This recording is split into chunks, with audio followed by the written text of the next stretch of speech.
அளவற்ற அருளாளனும் நிகரற்ற பேரன்புடனுமாகிய அல்லாஹின் திருப்பெயரால் ஆரம்பம் செய்கின்றேன்.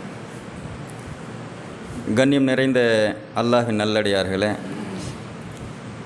இன்றைய ஜும்மாவுடைய உரையில் நாம் பார்க்க இருக்கக்கூடிய தலைப்பு நன்மைகளை அதிகரிப்போம்.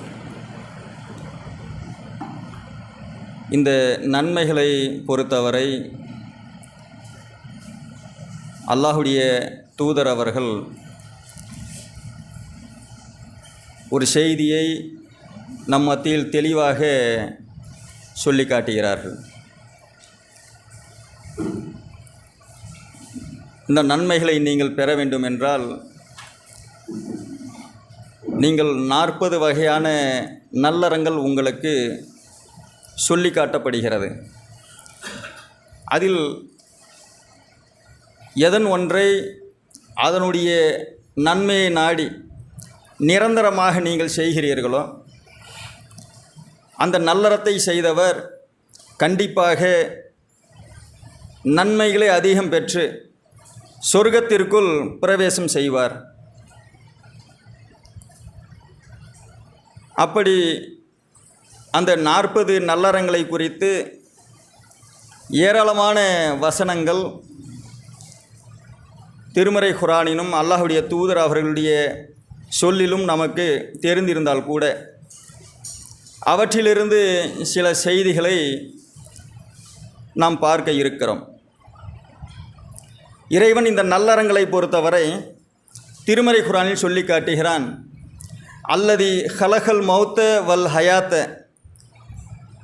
லி எப்லுஹும் ஐயுகும் அஹசன அமலா. இந்த மனிதர்களுக்கு வாழ்வையும் மரணத்தையும் நாம் விதியாக்கி விட்டோம். இதில் சிறந்த நல்லறங்களை யார் செய்யப் போகிறீர்கள் என்பதை பார்ப்பதற்காகத்தான் உங்களை நாம் படைத்திருக்கிறோம். லி எப்லுஹுக்கும் ஐயுகும் அஹசன அமலா. உங்கள் சிறந்த நல்லறங்கள் யார் செய்யப் போகிறீர்கள் என்பதை சோதித்து பார்ப்பதற்காகத்தான் இந்த மனிதர்கள் படைக்கப்பட்டிருக்கிறார்கள் என்பதை திருமறை குர்ஆன் தெள்ள தெளிவாக நமக்கு சொல்லி காட்டுகிறது. அப்படி சில நல்லறங்களை குறித்து அல்லாஹுடைய தூதர் அவர்கள் நமக்கு சொல்லி காட்டுகிறார்கள். இஸ்லாத்திலேயே மிகச்சிறந்த பண்பு தன்னிடம் வைத்திருப்பதை மற்றவர்களுக்கு கொடுப்பது. அல்லாஹுடைய தூதரிடத்தில் சஹாபா பெருமக்களிடத்தில் ஒருவர் கேட்கிறார், அல்லாஹுடைய தூதர் அவர்களே, இஸ்லாத்திலேயே சிறந்தது எது? அல்லாஹுடைய தூதர் அவர்கள் சொல்லி காட்டுகிறார்கள், பசித்தவருக்கு நீர் உணவளிப்பது. ஒருவர் பசியில் இருந்தால் உம்முடைய தேவைக்கு மிஞ்சியது எதை நீங்கள் வைத்திருக்கிறீர்களோ அதை அவருக்கு உணவாக கொடுப்பது. பிறகு எது? அறிந்தவருக்கும் அறியாதவருக்கும் நீங்கள் சலாத்தை பரப்புவது. அல்லாஹ்வுடைய சாந்தியும் சமாதானமும் உங்களுக்கு ஏற்பட்டது போன்று மற்றவர்களுக்கும் ஏற்பட வேண்டும் என்று அந்த மனிதருக்காக நீங்கள் பிரார்த்தனை புரிவது. பசித்தவருக்கு உணவளிப்பது, மற்றவர்களுக்காக மற்றவர்களிடத்தில் சலாத்தை பரப்பி அவர்களுக்காக நீங்கள் பிரார்த்தனை புரிவது. சில செய்திகளை மாத்திரம்தான் உங்களுக்கு நாம் சொல்லுகிறோம். அடுத்தபடியாக இருப்பதிலேயே நாளை மறுமை நாளில் நம்மிடத்தில் விசாரிக்கப்பட இருக்கக்கூடிய முதல் கேள்வியாக மனிதனிடத்தில் யார் எல்லாம் இணைவைப்பு சாயல் கூட சிறிதும் இல்லாமல் மரணித்து விட்டார்களோ அவரிடத்தில் நாளை மறுமையில் கேட்கக்கூடிய முதல் கேள்வியாக இருக்கக்கூடியது அந்த தொழுகை குறித்து. அந்த தொழுகை குறித்து சொல்லப்படுகின்ற நேரத்தில் தொழுகைக்கு நீ தயாராவது நன்மை. ஆனால் அதே நேரத்தில் தொழுகைக்கு தயாராவதற்காக நீ செய்யக்கூடிய ஒழு செய்கிறோம்ல, இந்த ஒழுவை யார் ஒருவர் அந்த அங்க சுத்தியை தூய்மையாக செய்து விடுகிறாரோ, செய்துவிட்டு அஷ்ஹது அன்லா இலாஹா இல்லல்லாஹ் வ அஷ்ஹது அன்ன முஹம்மதன் அப்துஹு வ ரசூலுஹு என்று யார் ஒருவர் அந்த ஏகத்துவ கலிமாவை மொழிந்து விட்டாரோ அவருக்கு சொர்க்கத்தினுடைய 8 வாயில்கள் திறக்கப்படும் என்று அல்லாஹ்வுடைய தூதர் அவர்கள் அறிவிக்கிறார்கள். இன்றைக்கு முஸ்லிம்களாக இருக்கிறோம். தொழுகை என்பது நம் மீது கட்டாய கடமையாக இருக்கிறது. அந்த கட்டாய கடமைக்கு எந்த அளவிற்கு இறைவன் நன்மையை சொல்லி காட்டுகிறானோ அதே போன்று அந்த நன்மைகளை பெறுவதற்காக முன் தயாரிப்பாக நீங்கள் செய்யக்கூடிய உங்கள் அங்க சுத்தி ஒசுவை நீங்கள் பூர்ணமாக செய்துவிட்டு யார் ஒருவர் அந்த ஏகத்துவ களிமாவை மொழிந்து விடுகிறாரோ அவருக்கு சொர்க்கத்தினுடைய 8 வாய்களையும் திறந்து வைக்குமாறு அல்லாஹ் கட்டளையிடுகிறான். நம்மில் அதிகமான மக்கள் தொழுகைக்காக தினமும் 5 வேளையும் ஒழு செய்து தயாராகி ஜும்மாவுடைய நாள் ஜும்மாவிற்கு குளித்து ஒழு செய்துவிட்டு வீட்டிலிருந்து நாம் எடுத்து வைக்கக்கூடிய ஒவ்வொரு 8ற்கும் நன்மைகள் உண்டு என்று அல்லாஹ்வுடைய தூதர் அவர்கள் சொன்னார்களே. ஃபஜர் தொழுகைக்கும் சொன்னாங்க. பகலின் அந்த ஆரம்ப நேரங்களில் ஃபஜர் மற்றும் அசர் தொழுகைகளை எந்த ஒரு மனிதர் சரியாக கடைபிடிப்பாரே ஆனால் அவர் சொர்க்கம் புகாமல் இருப்பது கிடையாது. நாம் அல்லாஹ்வை நம்புகிறோம், அல்லாஹ்வை ஏற்றுக்கொண்டு இருக்கிறோம், அல்லாஹ்வுடைய தூதருக்கு கட்டுப்படுகிறோம், அல்லாஹ்வுக்கும் அல்லாஹ்வுடைய தூதருக்கும் கட்டுப்படக்கூடிய நல்ல முஸ்லிம்களில் ஒருவராக நாம் இருக்கிறோம் என்று சொல்லிக் கொள்கிறோம். எத்தனை பேர் அந்த ஒதுவை செய்துவிட்டு தூய்மையான அங்க சுத்தியை செய்துவிட்டு ஏகத்துவ களிமாவை மொழிந்து சொர்க்கத்துடைய 8 வாயில்களுக்கும் நான் தயாராக இறைவனத்தில் வருகிறேன் என்று அந்த சுத்தமான நீயத்தோடு தொழுகைக்கு நான் ஜமாத்தாக வந்து தொழுகிறேன் என்று வாய் மௌனித்து செவியை தாழ்த்தி எந்த ஒரு மனிதர் கேட்டுக்கொண்டிருக்கிறாரோ யாரெல்லாம் இதை நிரந்தரமாக செய்து வருகிறார்களோ அவர் சொர்க்கம் புகாமல் இருப்பது கிடையாது. அல்லாஹ்வுடைய தூதர் அறிவிக்கக்கூடிய நல்லறங்களில் இதுவும் ஒன்று.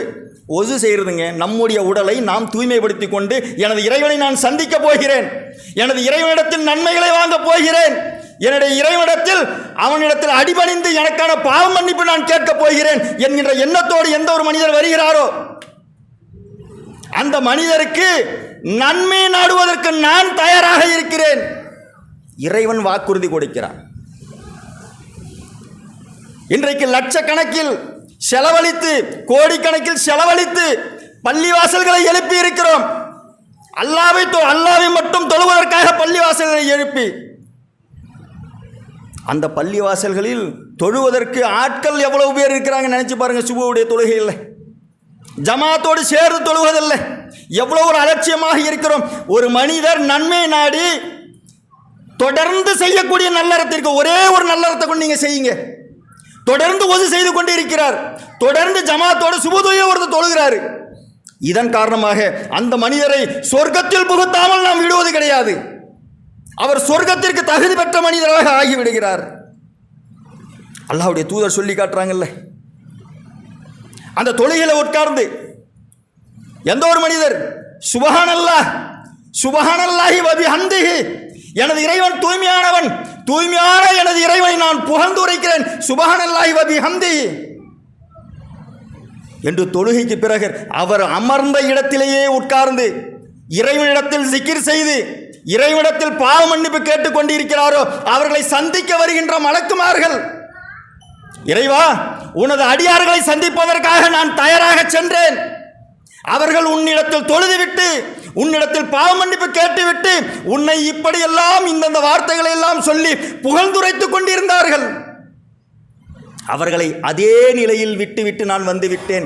இறைவா இந்த மனிதர்கள் மீது நீ அருள் புரிவாயாக, உன்னுடைய கருணையை பொழிவாயாக. ஜிக்கிர் செய்யறதுக்குங்க தொழுதுட்டு உட்கார்ந்து ஜிக்கிர் செய்யறோம்ல, சுபஹானல்லாஹ் எனது இறைவன் மிக தூய்மையானவன், அந்த தூய்மையான எனது இறைவனை நான் போற்றி புகழ்கிறேன் வபி ஹம்திஹ. இப்படி எல்லாம் யாரெல்லாம் சொல்லி காட்டுகிறார்களோ சிறிய நல்லறமாக தானே இருக்குது. இப்படி நாம் எதையெல்லாம் சிறிய நல்லறங்களாக இருக்கிறதோ, ஒரு ஷாம் சொல்லுவது, பசித்தவருக்கு உணவளிப்பது, ஒரு சுபஹானல்லாஹ் சொல்லுவது, ஒசுவை செய்வது, தொழுவது, ஒரு கல்லோ முள்ளோ நாம் நடக்கின்ற வழியில் மற்றவர்களுக்கு தீங்கு தரக்கூடிய பொருட்களாக இருக்கின்றன, இவற்றை அகற்றி வைப்பது, இதுவும் ஒரு நல்லறன். நாங்கள் அல்லாஹ்வுடைய தூதர். பறவைகளுக்கும் விலங்குகளுக்கும் நீ ஒரு உணவளிப்பது கூட ஒரு நல்லறம். இதை தொடர்ந்து செய்யுங்க. இன்றைக்கு இருக்கக்கூடிய முஸ்லீம்களாக இருக்கிறோம். நம்மிடத்தில் இருக்கக்கூடிய நல்லறங்களை பார்த்துவிட்டு ஒரு முஸ்லீம் இந்த நல்லறத்தை செய்கிறார், இவரை பின்பற்றி நாமும் ஒரு நல்லறத்தை செய்ய வேண்டும் என்று மற்றவர்கள் எண்ணுகின்ற அளவில் நம்முடைய வாழ்க்கை அமைய வேண்டும். ஆனால் இன்றைக்கும் மக்களை நாம் பார்க்கிறோம், தொழுவதற்கு தயாராக இல்லை, ஜிக்ர் செய்வதற்கு தயாராக இல்லை, அல்லாஹ்வுடைய பாதையில் உணவளிப்பதற்கோ தர்மங்களை செய்வதற்கோ எதற்கும் நாங்கள் தயாராக இல்லை. நன்மைகளை நாடுவதற்கு நாம் தயாராக இல்லை. நாளை நன்மைகளை பெற்று சுவனத்தில் புகுவதற்கு நாம் தயாராக இல்லை. எந்த ஒரு நல்லறங்களை செய்து விடாமல் நாம் சொர்க்கத்தில் ஏகத்துவத்தை நாம் பின்பற்றக்கூடியவர்களாக இருக்கிறோம். ஏகத்துவ கலிமாவை மொழிந்து விட்டோம், நாங்கள் தௌஹீதில் இணைந்து விட்டோம், தௌஹீதை ஏற்றுக்கொண்டோம். நாங்கள் சொர்க்கத்தில் போக வேண்டும் என்றால் தௌஹீதை ஏற்றுக்கொண்டாயா, முஸ்லீமாக ஆகிவிட்டாயா? உன் மீது இந்த 40 நற்காரியங்கள் சொல்லப்படுகின்றன, இவற்றில் எதை நீ தொடர்ந்து செய்து நன்மை நாடி சொர்க்கத்தில் புக போகிறாய்? அல்லாஹ்வுடைய தூதர் கேட்கிறாங்களே. ஒரு தருணத்தில் அல்லாஹ்வுடைய தூதர் அவர்கள் தமது மனைவி உம்மு சலமா அவர்களோடு உறங்கிக் கொண்டிருக்கிறார்கள். அவருடைய வீட்டில் உறங்கிக் கொண்டிருக்கிறார்கள். அவருக்கு ஒரு கனவு வருகிறது. அல்லாஹ்வுடைய தூதருக்கு உடனே திடுக்கிட்டவாறு எழுந்து உட்காருகிறார். அல்லாஹ்வுடைய தூதர் அவர்கள் சுபஹான் அல்லாஹ், எனது அல்லாஹ் தூய்மையானவன், சுபஹான் அல்லாஹ், எனது அல்லாஹ் தூய்மையானவன், சுபஹான் அல்லாஹ், எனது அல்லாஹ் தூய்மையானவன் என்று 3 முறை சொல்லி காட்டுகிறார்கள். உடனே அருகில் இருக்கக்கூடிய மூமினுடைய தாயார் உம்மு சலமா அவர்கள் பதறி அடித்து எழுகிறார்கள். அல்லாஹ்வுடைய தூதரே, என்ன இந்த நேரத்தில் திடீர்னு எழுந்து அல்லாஹ்வை போற்றி புகழ்ந்து கொண்டிருக்கிறீர்களே, என்ன விஷயம்? அல்லாஹ்வுடைய தூதர் அவர்கள் சொல்லி காட்டுகிறார்கள், மா அதா உன்சில லைலா மினல் ஃபிதன், இந்த இரவுகளில் இன்றைய இரவில் எனக்கு எடுத்து காட்டப்பட்ட குழப்பங்களை போன்று இதுவரை நான் பார்த்ததே கிடையாது. எனக்கு எடுத்து காட்டப்பட்ட சோதனைகள் போன்று இதுவரை நான் பார்த்ததே கிடையாது. மா அதா ஃபுத்திக மினல் கஸாயின், இறைவனின் அருட்கொடைகளுடைய விசாலத்தன்மை குறித்து இதுவரை இது போன்று என் வாழ்க்கையில் நான் பார்த்ததே கிடையாது. அது போன்றது ஒரு கனவை நான் கண்டேன். அல்லாஹ்விடம் இருந்து வரக்கூடிய அந்த குழப்பங்களை விட்டும் அந்த சோதனைகள் போன்றும் அல்லாஹ்வுடைய ரஹமத்தை பெறக்கூடிய அந்த அருட்கொடைகளை போன்றும் இதுவரை எனக்கு காட்டப்படாத அளவிற்கு எனக்கு காட்டப்பட்டது. இந்த செய்தி அல்லாஹ்வுடைய தூதர் அவர்கள் சொல்லி காட்டுறாங்க. உம்மு சலமா அவரிடத்தில் சொல்லி காட்டுறாங்க. அருகில் இருக்கக்கூடிய தனது மனைவியை அவர்கள் அழைத்து, உம்மு சலமாவே, எனக்கு இப்படி ஒரு கனவு வந்தது, மிகப்பெரிய சோதனைகள் எடுத்து காட்டப்பட்டது, இறைவனுடைய அருட்கொடைகள் எடுத்து காட்டப்பட்டது, இவைக்கு இறைவனிடமிருந்து வந்த அந்த குழப்பங்களும் சோதனைகளும் தீர வேண்டும், இறைவனிடமிருந்து வரக்கூடிய அந்த ரஹமத்துகளை நாம் அதிகமாக பெற வேண்டும் என்றால் நான் ஒரு செய்தியை சொல்லுகிறேன். அந்த செய்தியை அனைத்து பெண்களிடம், உங்களுக்கு அருகில் இருக்கக்கூடிய அனைத்து பெண்களிடம் சொல்லிவிடுங்கள். உடனே அல்லாஹ்வுடைய தூதரே, நடு இரவு ஆகிவிட்டது, இந்த நேரத்தை யாரை போய் எழுப்ப வேண்டும்? யாரை போய் நான் எழுப்ப? உமக்கு அருகில் இருக்கக்கூடிய பெண்களை போய் எழுப்புங்க. அல்லாஹ்வுடைய தூதருடைய மற்ற மனைவிமார்களை, அருகில் இருக்கக்கூடியவர்களை சென்று உம்மு சலமா அவர்கள் எழுப்புகிறார்கள். அல்லாஹ்வுடைய தூதர் அவர்கள், நான் சொல்லக்கூடிய இந்த செய்தியை சற்று செவிமடுத்து நீங்கள் கேட்டுக்கொள்ளுங்கள், இதை அனைத்து பெண்களிடம் கொண்டு போய் நீங்கள் சேருங்கள்னு சொன்னாங்க. நடு இரவுங்க, நாம் ஒரு செய்தியை எழுப்பி நமது மனைவியிடத்தில் 1 மணிக்கோ 2 மணிக்கோ எழுந்து அக்கம் பக்கத்தில் இருக்கக்கூடியவர்களை சென்று, நீ போய் இதுவரை தாவா போய் செஞ்சுட்டு வந்துடுங்க, போய் எழுப்புங்க. உங்கள் தாவாவுக்கு ஒரு அளவு இல்லையா? ஏன் 1 மணிக்கு 2 மணிக்கு எழுப்பி இரவு நேரத்தில் எழுப்பியா நீங்கள் சொல்லுவீங்க? ஆனால் அல்லாஹ்வுடைய தூதர் சொன்ன உடனேயே உம்மு சலமா அவர்கள் என்ன செய்தியை சொல்லணும் இப்படி கேட்டாங்க. அல்லாஹ்வுடைய தூதர் அவள் சொல்லி காட்டுகிறார், ஃபருப்ப காசியத்தின் ஃபித் துன்யா, அனைத்து மனைவிமார்களையும் அருகில் இருக்கக்கூடிய பெண்களையும் நீங்கள் போய் எழுப்புங்க. எழுப்பிட்டு அவர்களிடத்தில் போய் சொல்லுங்க, ஃபருப்ப காசியத்தின் ஃபித் துன்யா, இந்த உலகில் உங்களுடைய உடலை மறைக்க, உங்களுடைய மானத்தை மறைக்க, பெண்களே, நீங்கள் அலங்காரமாக எதையெல்லாம் அணிந்து கொண்டிருக்கிறீர்களோ உங்களுடைய உடலை மறைப்பதற்காகவும் உங்களுடைய மானத்தை காப்பதற்காகவும் அலங்காரமாக நீங்கள் எதை அணிந்திருக்கிறீர்களோ ஃபருப்ப காசியத்தின் ஃபித் துன்யா, அவையெல்லாம் ஆரியத்துல் ஃபில் ஆகிரா, மறுமை நாளில் ஒன்றுமில்லாமல் சென்றுவிடும். மறுமை நாளில் இறைவனத்தில் நீங்கள் எழுப்பப்படும் போது நிர்வாணிகளாகத்தான் நீங்கள் எழுப்பப்படுவீர்கள். ஆகையால் நீங்கள் நன்மைகளை சேகரித்துக் கொள்ளுங்கள் சொன்னாங்க. இரவு நேரத்தில் நடு நிசியில் நடு ராத்திரியில் அல்லாஹ்வுடைய தூதரை தனது மனைவியை எழுப்பி, மூமியுடைய தாயாரை எழுப்பி, அனைத்து பெண்களிடத்தும் போய் சொல்லுங்கள், அனைத்து ஆண்களிடத்தும் போய் சொல்லுங்கள்.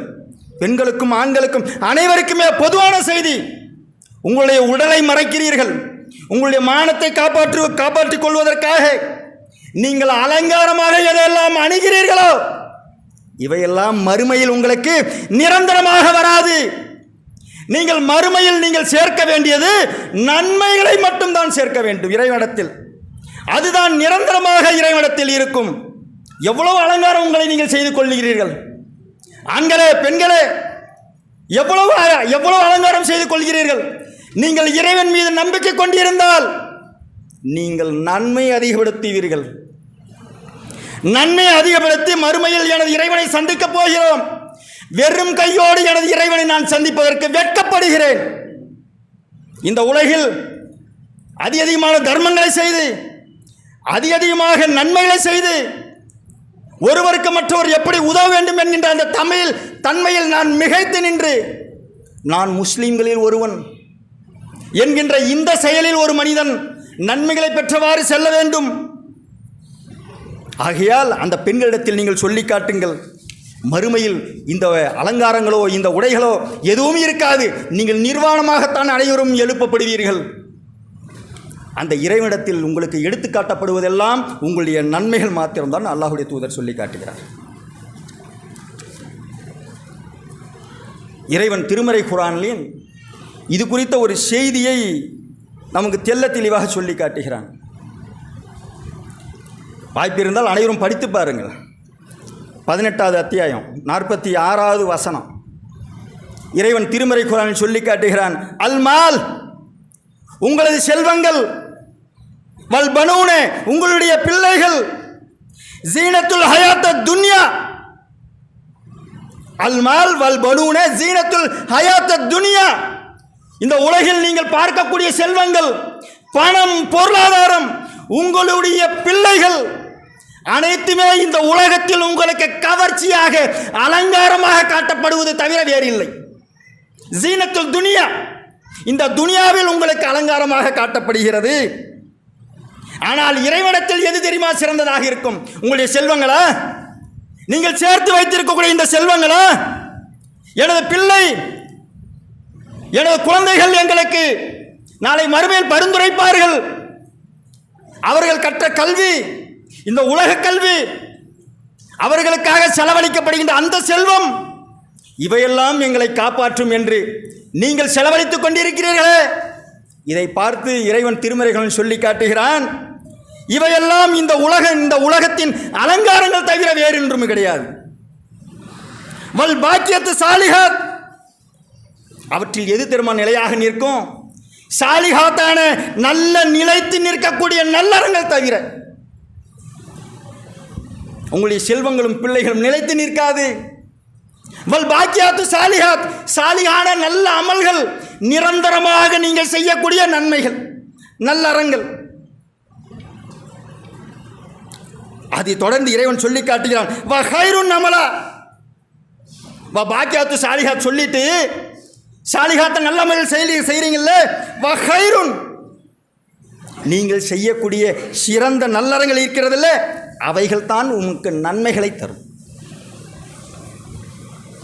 எதை நீங்கள் நாளை மறுமையில் இறைவனை பெற்று செல்ல போகிறீர்கள் என்கின்ற அந்த கருத்திற்கு அல்லாஹ்வுடைய தூதர் அவர்கள் சொல்லி காட்டுகிறார்கள், நாம் நமது உடலையும் நமது மானத்தையும் நாம் மறைத்து கொண்டிருக்கிற இந்த ஆடைகள் அலங்காரங்களாக உங்களுக்கு இருக்கின்றன.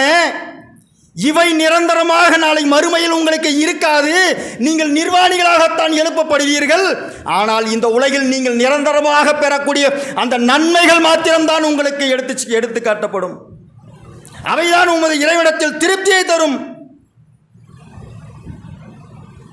அன்புள்ள சகோதரர்களே, நாம் நினைக்கக்கூடிய அந்த செல்வங்கள் அல்லாஹ் நாடினால் தான் நாடியோருக்கு அதிகமாக கொடுப்பான், தான் நாடியோருக்கு குறைத்தும் வழங்குவான். அந்த செல்வம் எதற்காக நமக்கு கொடுக்கப்பட்டிருக்கிறது என்கின்ற அந்த எண்ணம் ஒரு இடத்தில் வர வேண்டும். என்னிடத்தில் செல்வம் அதிகமாக கொடுக்கப்பட்டிருக்கிறது, என்னிடத்தில் இருக்கக்கூடிய இந்த செல்வம் எனக்கு மாத்திரமல்ல, இது அனைவருக்குமானது. இந்த செல்வம் என்பது மற்றவர்களுக்கு பயன் தருமாறு இருக்க வேண்டும். என்னிடத்தில் பணம் இருக்கிறது, அந்த செல்வத்தை வைத்து அழகான வீட்டை நான் கட்டுகிறேன், அழகான உடைகளை நான் வாங்குகிறேன், ஒரு காரை வாங்குகிறேன், ஒரு பைக்கை வாங்குகிறேன். இதெல்லாம் வச்சுக்கிட்டு இன்னொரு மனிதரை நான் பார்க்கிறேன், என்னுடைய சக மனிதனை பார்க்கிறேன். அந்த மனிதரை என்னிடத்தில் இருக்கிறது, என்னிடத்தில் செல்வங்கள் மிகைத்து இருக்கிறது, நல்ல ஆரோக்கியமாக இருக்கிற நல்ல செல்வம் படைத்தவனாக நான் இருக்கிறேன். அவன் யார்? அவன் வெறும்பைய. அவனிடத்தில் என்ன இருக்கிறது? இந்த பெருமை எந்த மனிதனிடத்திலும், இந்த ஆணவம் வந்துவிடவே கூடாது. இந்த ஆணவமோ அகந்தையோ, அல்லாஹ்வுடைய தூதரே எங்களுக்கு செல்வம் கொடுக்கப்பட்டு இருக்கிறது, இதை நினைத்தால் இது ஆணவத்தில் வருமா? அல்லாஹ்வுடைய தூதர் சொல்றாங்க, ஒரு மனிதனிடத்தில் செல்வம் கொடுக்கப்பட்டு இருக்கிறது, இது எனக்கு எனது இறைவனால் கொடுக்கப்பட்டு இருக்கிறது என்று எண்ணுவதில் தவறில்லை. ஆனால் இந்த செல்வத்தை வைத்துக்கொண்டு அவன் ஒன்றும் இல்லாதவன், மற்றவர்களை நீங்கள் இழிவாக கருதுவது பெருமையில் அடங்கும்னாங்க. எந்த மனிதனுடைய உள்ளத்தில் அணு அளவு இந்த அகந்தையோ, இந்த ஆணவமோ, இந்த பெருமையோ குடிகொண்டு விட்டால் அவர் சொர்க்கம் புக இயலாது. அந்த செல்வம் மற்றவர்களுக்கு எப்படி பயன் தரப்போகிறது என்பதை இதைத்தான் நாம் பார்க்க வேண்டும். அல்லாஹ்வுடைய தூதர் அவர்கள் அந்த செல்வத்தை குறித்து சொல்லக்கூடிய பல செய்திகள் இடம்பெற்றிருக்கின்றன. ஆதமுடைய மகனே, எஞ்சிய செல்வத்தை நீ தர்மம் செய்வீராக, அது உமக்கு நன்மை தரும். அதை நீ தடுத்து வைத்து கொண்டால் அது உமக்கு தீமையாகும். நாங்கள் ஆதமன் மகனே, நீ மற்ற மனிதர்களுக்கு கொடு, உனக்கு நான் கொடுக்கிறேன். தர்மம் என்பது உமது செல்வத்தை ஒருபோதும் குறைத்து விடாது. யாரெல்லாம் தர்மம் செய்யாமல் முடிந்து வைத்துக் கொள்கிறார்களோ, இறைவன் அவர்களை பார்த்து சொல்லி காட்டுகிறான், நான் எனது அருளையும் எனது கருணையும் அந்த மனிதன் மீது முடிந்து வைத்துக் கொள்வேன். தர்மம் செய்கிறீங்களா? எப்படி செய்யணும்? உங்களிடத்தில் முடிந்து வச்சுக்காதீங்க, இவ்வளவுதான் வச்சுக்காதீங்க, தாராளமாக செய்யுங்க. நீங்கள் தாராளமாக செய்கின்ற நேரத்தில் நானும் உங்கள் மீது எனது அருளையும் எனது கருணையும் அதிகமாக புரிவேன். ஒரு மனிதர் காட்டு நிலத்தில் இருக்கிறார். அப்பொழுது ஒரு மேகக்கூட்டம் நகர்ந்து செல்கிறது. அந்த மேக கூட்டத்தின் வழியாக அவருக்கு ஒரு செய்தி கிடைக்கிறது, ஒரு சப்தம் கேட்கிறது. இந்த மனிதனுடைய, ஒரு குறிப்பிட்ட மனிதனுடைய வயல்வெளியில் மழை பொழியும். இந்த சத்தத்தை கேட்டுவிட்டு அந்த காட்டு பகுதியில் இருந்த அந்த மனிதன் செல்லுகிறார். அவர் பயணம் மேற்கொள்கிறார். ஒரு கருங்கற்கள் இருக்கக்கூடிய பகுதிக்கு அந்த மேகமெல்லாம் வந்து சேர்ந்து அந்த இடத்தில் மழை பொழிய ஆரம்பித்து விடுகிறது. அந்த கருங்கல் இருக்கக்கூடிய பகுதியில் இருந்து நீரோடை போன்று ஏற்பட்டு அப்படியே ஒரு மனிதனுடைய வயலுக்கு செல்லுகின்றது. அங்கு ஒரு மனிதர் மண்வெட்டியால் அந்த நீரை மடைமாட்டி கொண்டு இருக்கிறார். அவரை பார்த்துவிட்டு அந்த காட்டுப்பகுதியில் இருந்து வந்தாரே அவர் கேட்கிறார், அல்லாஹ்வின் அடியாரே, உங்களுடைய பெயர் என்னவோ? இப்படி கேட்கிறார். என்னுடைய பெயர் இது. அப்படி என்றால் மேகத்தின் நடுவில் இருந்து அந்த சப்தம் கேட்டது எனக்கு உங்களுடைய தோட்டத்தில் மழை பொழியுமாறு கேட்டது. அது உங்களுடைய தோட்டம் தானே? சொன்ன உடனே ஆமாம், அது என்னுடைய பெயர் தான். இந்த மேகத்தின் நடுவில் இருந்து எனக்கு ஒரு சப்தம் கேட்டது. உடனே அவர் சொல்லி காட்டுகிறார், நீங்கள் சொல்லுவது உண்மையாக இருந்தால் இதோ நான் விவசாயம் செய்து கொண்டிருக்கிறேன் இந்த தோட்டத்தில். இந்த தோட்டத்தினுடைய வருவாயிலிருந்து நான் ஒரு பகுதியை முழுவதுமாக தர்மம் செய்ய போகிறேன். இந்த தோட்டத்தில் இருந்து கிடைக்கக்கூடிய அந்த வருவாயிலிருந்து நான் நன்மையாக, எனக்கு கிடைக்க வேண்டிய நன்மையாக நான் ஒரு பகுதியை தர்மம் செய்ய போகிறேன். இன்னொரு பகுதி எனது மனைவிக்கும் எனது மக்களுக்கும் நான் வைத்துக்கொள்ளப் போகிறேன். இன்னொரு பகுதியை நான் மீண்டும் விவசாயம் செய்வதற்காக வைத்துக்கொள்ளப் போகிறேன். ஒரு தர்மம் செய்யக்கூடிய முறையை அல்லாஹ்வுடைய தூதர் அவர்கள் நமக்கு கற்றுத்தருகிறார்கள். தர்மம் செய்வது என்பது இறைவன் கொடுக்கக்கூடிய அந்த வருவாயிலிருந்து அல்லாஹ்வுடைய தூதர் அவர்கள் உணர்த்துகிறார்கள். இப்படி நீங்கள் சம்பாதிக்கக்கூடிய நீங்கள் எந்த வகையான தொழிலை வேண்டுமானாலும் செய்யலாம். அதில் கிடைக்கக்கூடிய வருவாய், அதிலிருந்து கிடைக்கக்கூடிய லாபமோ நட்டமோ யாரிடமிருந்து வருகிறது? எனது இறைவன் புறத்திலிருந்து எனக்கு வருகிறது. அந்த வருவாயிலிருந்து ஒரு பகுதியை நான் தர்மம் செய்கிறேன். அது எனது செல்வத்தை எப்போதும் குறைத்து விடாது. நான் முடிந்து வைத்துக் கொள்ள மாட்டேன். அல்லாஹ்வின் பாதையில் அதை நான் தர்மம் செய்ய போகிறேன். இன்னொரு பகுதியை நான் மற்ற மக்களுக்கு, என்னுடைய மனைவிக்கும் எனது மக்களுக்கும் வைத்துக்கொண்டு மீதம் இருக்கக்கூடிய 3வது பகுதியை மீண்டும் விவசாயம் செய்வதற்காக நான் வைத்துக் கொள்கிறேன். அல்லாஹ்வுடைய தூதரிடத்தில் அபூதல்ஹா ரலியல்லாஹு அன்ஹு அவர்கள் வருகிறார்கள். அல்லாஹ்வுடைய தூதரே, என்னிடத்தில் இருப்பதிலேயே மிகச்சிறந்த தோட்டம் ஃபைருஹா எனப்படக்கூடிய ஒரு தோட்டம், இதுதான் என்னிடத்தில் மிகச்சிறந்த தோட்டமாக இருக்கிறது. அல்லாஹ்வுடைய தூதர் அவர்கள் மஸ்ஜிதுன் நபியில் அவர்கள் தொழுதுவிட்டு அவர் அந்த பள்ளிவாசலுக்கு வருகின்ற நேரத்திலெல்லாம் அவர்கள் அருகில் இருக்கக்கூடிய அந்த பேரித்தம்பழ தோட்டத்திற்கு சென்று, பைருஹா எனப்படக்கூடிய அந்த பேரித்தம்பழ தோட்டத்திற்கு சென்று சுவையான நீரை அருந்துவார்கள்.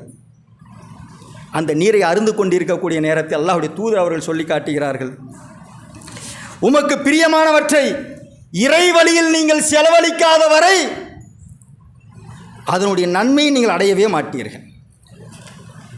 இதை சொன்ன உடனேயே அபூதல்ஹா ரலியல்லாஹு அன்ஹு அவர்கள், என்னிடத்தில் இருப்பதிலேயே மிகச்சிறந்த தோட்டம் இந்த பைருஹா தான். இந்த தோட்டத்தை அல்லாஹ்வுடைய பாதையில் நான் தர்மம் செய்கிறேன். இதற்கு சாட்சியாக அல்லாஹ்வுடைய தூதர் அவர்களே நீங்களே இருங்கள்னு சொல்றாங்க. இன்னொரு மனிதர் வருகிறார். அல்லாஹ்வுடைய தூதர் அவர்களே, எனது தாய் மரணித்து விட்டார், அவருக்கு ஏதாவது நிரந்தரமாக தர்மம் போய் சேருமா? என்னிடத்தில் ஒரே ஒரு தோட்டம் இருக்கிறது, மெஹ்ராப் என்கின்ற ஒரே ஒரு தோட்டம் இருக்கிறது. அந்த தோட்டத்தை நான் தரவா? அது உங்களுக்கு நிரந்தர தர்மம் உங்களுக்கு ஏற்படுத்தும் நாங்கள் அல்லாஹ்வுடைய தூதர். உடனே அவர் தன்னிடத்தில் இருந்த அந்த ஒரு தோட்டத்தையும் நிரந்தரமாக நன்மை நாடி கொடுத்தார். அன்புள்ள சகோதரர்களே, நாம் செய்யக்கூடிய அந்த நல்லறங்களில் எது நம்மிடத்தில் அதிகமான நன்மை பெற்றுத்தரும், எதை நாம் தொடர்ந்து செய்தால், தொடர்ந்து நாம் செய்யக்கூடிய அந்த நல்லறங்களில் எதன் ஒன்றை இறைவனிடத்தில் நன்மையை நாடி